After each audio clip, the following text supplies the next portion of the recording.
আজিৰ প্ৰথমটো খবৰে হৈছে ২০-২৫ ঘৰ সন্দেহজনক নাগৰিকে ঘেৰি আছে সত্ৰ গতিকে সুৰক্ষাৰ বাবে লাইসেন্স লাগিবই মুখ্যমন্ত্ৰী হিমন্ত বিশ্ব শৰ্মাৰ মন্তব্য বন্দুক লাগিবই বন্দুক নহলে কেনেকৈ থাকিব খিলঞ্জিয়াসকল বন্দুক নহলে থাকিব নোৱাৰিব দক্ষিণ শালমৰাৰ খিলঞ্জিয়া যেহেতু মুখ্যমন্ত্ৰী হিমন্ত বিশ্ব শৰ্মাই কৈছে দক্ষিণ শালমৰাত খিলঞ্জিয়া বহুত কম আছে বাকি চাৰিওফালে অবৈধ বাংলাদেশীয়ে দক্ষিণ শালমৰাৰ খিলঞ্জিয়া লোকক আগুৰি ধৰি আছে ২০-২৫ ঘৰ সন্দেহজনক নাগৰিকে ঘেৰি আছে সত্ৰ ২০-২৫ ঘৰ সন্দেহজনক নাগৰিকে ঘেৰি আছে সত্ৰখন দক্ষিণ শালমৰাত যি সত্ৰ আছে সেই সত্ৰখন ২০-২৫ ঘৰ সন্দেহজনক নাগৰিকে চাৰিওফালৰ পৰা ঘেৰি আছে তেওঁলোকক খিলঞ্জিয়াসকলক সুৰক্ষাৰ বাবে দিব লাগিব বন্দুক বিচাৰ বিবেচনাৰ মাজেৰে দিব লাগিব আইনৰ যোগেদি বন্দুক মাটি অধিকাৰ সকলো লাগিব হিমন্ত বিশ্ব শৰ্মাৰ স্পষ্ট ঘোষণা আইনৰ গণ্ডিৰ পাৰ হৈ আমাক একো নালাগে বুলি কৈছে অস্ত্ৰৰ লাইসেন্স সন্দৰ্ভত মুখ্যমন্ত্ৰী ডক্টৰ হিমন্ত বিশ্ব শৰ্মাৰ মন্তব্য ২ নম্বৰ খবৰটি হৈছে নিশাটোৰ ভিতৰত মিয়াই নিৰ্মাণ কৰা মাদ্ৰাছা আঁতৰাই দিয়া হ'ল শিলচৰৰ পৰা তিনিচুকীয়ালৈ অহা মিয়াক লৈ সৰব হৈছে সচেতন জনতা লোহাৰী কছাৰী গাঁৱত উত্তপ্ত পৰিস্থিতিৰ সৃষ্টি হৈছে নিশাটোৰ ভিতৰত মিয়াই নিৰ্মাণ কৰা মাদ্ৰাছা আঁতৰাই দিয়া হ'ল শিলচৰৰ পৰা তিনিচুকীয়ালৈ অহা মিয়াক লৈ সৰব হৈছে সচেতন জনতা লোহাৰী কছাৰী গাঁৱত উত্তপ্ত পৰিস্থিতিৰ সৃষ্টি হৈছে ২৪ ঘণ্টা নহওঁতেই আৰক্ষীৰ একশ্যন নিশাৰ ভিতৰতে কছাৰী গাঁৱত গঢ় লৈ উঠিছিল মাদ্ৰাছা গাঁৱৰ ৰাইজৰ অজ্ঞাতে মাদ্ৰাছা নিৰ্মাণ কৰাৰ অভিযোগ স্থানীয় ৰাইজ দল সংগঠনে ব্যৱস্থা গ্ৰহণৰ দাবী উত্থাপন কৰিছিল ইয়াৰ পিছতে আৰম্ভ হৈছে প্ৰশাসনৰ উচ্ছেদ নিশাটোৰ ভিতৰত মিয়াই নিৰ্মাণ কৰা মাদ্ৰাছা আঁতৰাই দিয়া হ'ল শিলচৰৰ পৰা তিনিচুকীয়ালৈ অহা মিয়াক লৈ সৰব হৈছে সচেতন জনতা লোহাৰী কছাৰী গাঁৱত উত্তপ্ত পৰিস্থিতিৰ বৰ্তমান সৃষ্টি হৈছে ৩ নম্বৰ খবৰটি হৈছে উচ্ছেদিতৰ মাজত যদি বিদেশী ওলাইছে সেই অবৈধ লোকক কলৈ বিতৰণ কৰিছে ভূমি আইন আনক খিলঞ্জিয়াৰ ভূমি অধিকাৰৰ বাবে ৰাজপথ কপাইছে আটাছুৱে অসম আৰু অসমীয়াৰ সুৰক্ষাৰ দাবীৰে ৰাজপথ কপাইছে আটাছুৱে খিলঞ্জিয়া ৰাইজৰ ভূমি অধিকাৰকে ধৰি চাৰিদফীয়া দাবীৰে উত্তাল প্ৰতিবাদ উচ্ছেদ কৰাৰ পিছত খিলঞ্জিয়া থলগিৰি ৰাইজক চৰকাৰে সংস্থাপন দিয়ক উচ্ছেদ কৰাৰ পিছত অবৈধ লোকক কলৈ বিতৰণ কৰিছে উচ্ছেদিতৰ মাজত যদি বিদেশী ওলাইছে তেওঁলোকক খেদিছেনে নাই অসমৰ ৰাইজে জানিব বিচাৰিছে এই বিষয়ে খিলঞ্জিয়াৰ ভূমি অধিকাৰৰ বাবে আনক ভূমি আইন উচ্ছেদ যাতে থমকি নৰয় ত্বৰান্বিত কৰা দাবী প্ৰতিবাদকাৰীৰ আমি নিজৰ সুৰক্ষাৰ বাবে আজি ৰাজপথলৈ ওলাই আহিব লগা হৈছে বন্ধুসকল ৪ নম্বৰ খবৰটি হৈছে উজনিত এছামে ঘৰে ঘৰে গৈ সময়সীমা দিছে সকলোৰে সকলো ঠাইত অধিকাৰ আছে সমান অধিকাৰ আছে বুলি কৈছে উজনিত মিয়াৰ সুৰক্ষাৰ দাবী AIUDFৰ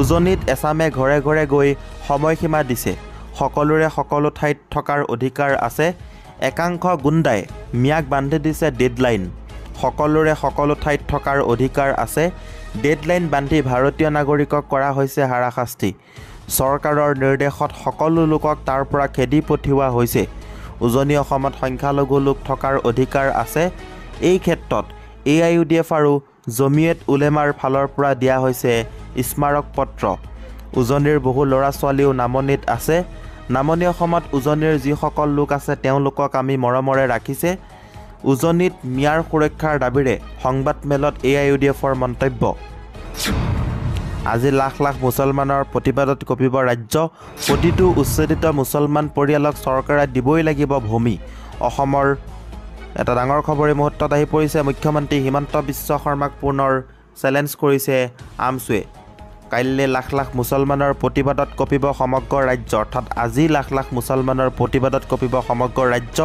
লাখ লাখ মুছলমানে সাব্যস্ত কৰিব জংগী আন্দোলন প্ৰশাসনে হিটলাৰী শাসন বন্ধ কৰক প্ৰতিটো উচ্ছেদিত মুছলমান পৰিয়ালক চৰকাৰে ভূমি দিবই লাগিব ভূমি নোপোৱা পৰ্যন্ত চলি থাকিব আমছুৰ আন্দোলন 11 আগষ্ট অৰ্থাৎ আজি বিলাসীপাৰাৰ পৰা লাখ লাখ মুছলমানে কৰিব আন্দোলন মুছলমানক কৰা অন্যায়ৰ বিৰুদ্ধে ৰাজপথত নামিব সংখ্যালঘু লোক আমি ভূমিহীন মানুহ আমাক ভূমি লাগিবই আমাক ক্ষতিপূৰণ দিব লাগিব আমাক ন্যায় লাগিব ন্যায় নোপোৱা পৰ্যন্ত আমছুৰ আন্দোলন অব্যাহত থাকিব মুখ্যমন্ত্ৰীক প্ৰত্যাহ্বান জনাই আমছুৰ সভাপতি ৰেজাউল কৰিম সৰকাৰৰ বৃহৎ ঘোষণা। 5 নম্বৰ খবৰটি হৈছে মুছলমানে এসপ্তাহৰ কাৰণে কাম বন্ধ কৰি দিয়ক, মুছলমান নহ'লে অসমৰ অৰ্থনীতি বন্ধই হৈ যাব। AIUDFৰ প্ৰাক্তন বিধায়ক ৰছুল হকৰ ভয়ংকৰ ভাষ্য। মুছলমান কৰ্মী য'ত আছে এসপ্তাহৰ কাৰণে কাম বন্ধ কৰি দিয়ক, সমগ্ৰ অসম হৈ পৰিব অচল। উজনিকে ধৰি গুৱাহাটী মহানগৰীও হৈ পৰিব অচল। ঈদৰ মাত্ৰ 2 দিন বন্ধত সমগ্ৰ অসম হৈ পৰে জনশূন্য। মুছলমান নহ'লে অসমত মানুহ নোহোৱা হৈ যাব, অসমৰ অৰ্থনীতি বন্ধ হৈ যাব, অসমৰ আমদানি বন্ধ হৈ যাব, মুছলমান নহ'লে অসমৰ অৰ্থনীতি বন্ধ হৈ যাব। AIUDFৰ প্ৰাক্তন বিধায়ক ৰছুল হকৰ ভয়ংকৰ ভাষ্য। মুছলমান কৰ্মী য'ত আছে এসপ্তাহৰ কাৰণে কাম বন্ধ কৰি দিয়ক বুলি তেওঁ আহ্বান জনাইছে, সমগ্ৰ অসম অচল হৈ পৰিব। 6 নম্বৰ খবৰটি হৈছে প্ৰচণ্ড বৰষুণ নেওচি একত্ৰিত হিন্দু মুছলমান সকলো, 1 ইঞ্চি ভূমিও এৰি দিয়া নহ'ব, চৰকাৰৰ বিৰুদ্ধে খিলঞ্জীয়াৰ উত্তাল প্ৰতিবাদ। 1 ইঞ্চি ভূমিও এৰি দিয়া নহ'ব, চৰকাৰৰ বিৰুদ্ধে খিলঞ্জীয়াৰ উত্তাল প্ৰতিবাদ। খিলঞ্জীয়াৰ গৰ্জনত কপিল বিলাচীপাৰা। জিলা আয়ুক্তক আবেদন কৰাৰ পিছতো পট্টা থকা মাটিলৈ প্ৰেৰণ কৰিছে জাননী। পট্টা মাটি কোনো কাৰণতে এৰি নিদিয়ে চৰকাৰক, আমাৰ দাবী মানি নোলোৱা পৰ্যন্ত চলি থাকিব গণতান্ত্ৰিক প্ৰতিবাদ। পট্টা থকা মাটি এৰি দিয়া নহ'ব, প্ৰতিবাদস্থলীত জিলা আয়ুক্ত উপস্থিত নোহোৱা পৰ্যন্ত বন্ধ নকৰে প্ৰতিবাদ। আমাৰ দাবী মানি নোলোৱা পৰ্যন্ত বন্ধ নহয় প্ৰতিবাদ। চিৰাকুটা একমখণ্ড, জমদুৱাৰ একমখণ্ডৰ 100টা ৰাজবংশী দেশী খিলঞ্জীয়া পৰিয়ালক উচ্ছেদৰ জাননী পাই খিলঞ্জীয়া লোকৰ মাজত হাহাকাৰ পৰিস্থিতি। তাপবিদ্যুৎ প্ৰকল্পৰ বাবে 2000 বিঘা ভূমিত উচ্ছেদৰ জাননী প্ৰেৰণ ধুবুৰী জিলা প্ৰশাসনৰ। এই সিদ্ধান্ত বাতিল কৰাৰ দাবী উত্থাপন খিলঞ্জীয়া লোকৰ। প্ৰচণ্ড বৰষুণ নেওচি একত্ৰিত হিন্দু মুছলমান সকলো। শেহতীয়া খবৰটি হৈছে ম্যালেণ্ড কৰাৰ অপচেষ্টা।